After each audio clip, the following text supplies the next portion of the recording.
আষাঢ় শ্রাবণ বর্ষাকাল গাছ লাগার উপযুক্ত সময়। প্রিয় বন্ধুগণ, যারা গাছ লাগাতে চান তারা এই আষাঢ় শ্রাবণ বর্ষাকালেই চারাটা লাগাবেন। এটাই উপযুক্ত সময়। কিভাবে চারা রোপণ করতে হয় যাতে করে একবার লাগালেই গাছ আর আপনার নষ্ট না হয়, সেই পরিচর্যাটাই আমি আপনাদেরকে আমার এই ভিডিওর মাধ্যমে তুলে ধরবো। আশা করি সঙ্গে থাকবেন। সর্বপ্রথম এরকম বড় গাছ আপনারা কেনার পরে গাছটা অবশ্যই রেস্ট দিতে হবে। রেস্টের জন্য আপনারা গাছ বাজার থেকে কেনার পরে ঠিক এইরকম ভাবে শুয়ে রাখবেন। কতদিন?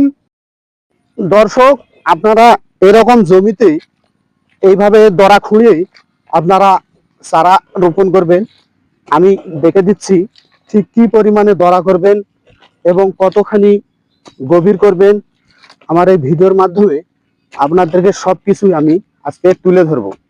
যারা চারা লাগাতে পছন্দ করেন, একবার চারা লাগালে নষ্ট হয়ে যায়, ঠিক কিভাবে চারাটা আপনারা লাগাবেন যাতে করে আপনার চারাটি একবার লাগালেই হয়ে যায়, সেইটা আমি আজকে আপনাদেরকে ভিডিওর মাধ্যমে দেখে দেব সঠিক নিয়মটা।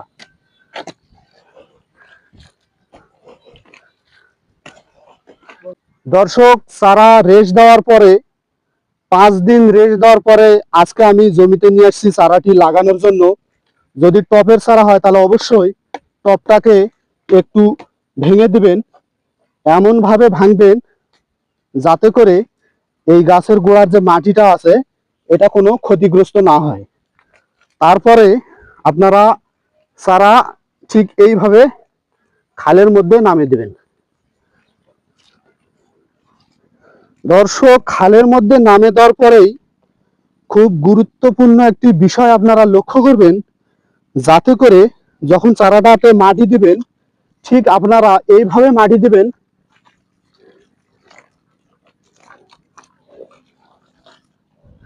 এইভাবে মাটি দেওয়াটার উদ্দেশ্য হলো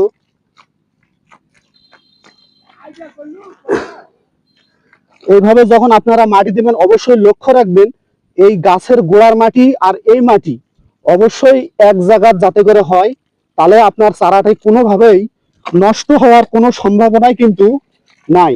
এটা আপনারা অবশ্যই লক্ষ্য রাখবেন। আর বিশেষ করে লক্ষ্য রাখবেন হাত দিয়ে চারা মাটি দিবেন গাছের গোড়ায়, কখনো এইভাবে পাও দিবেন না। তাতে করে গাছের গোড়ায় যে মাটিটা থাকে পায়ের আঘাতে ওই মাটিটা যখন ভেঙে যায় তখন কিন্তু আর চারাটিকে বাঁচানো যায় না।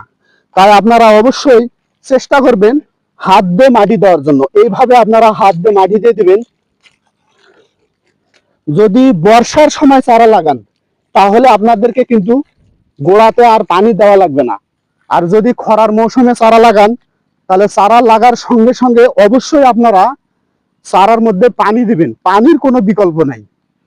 পুরো ভিডিওটি দেখার জন্য আপনাদেরকে অসংখ্য ধন্যবাদ।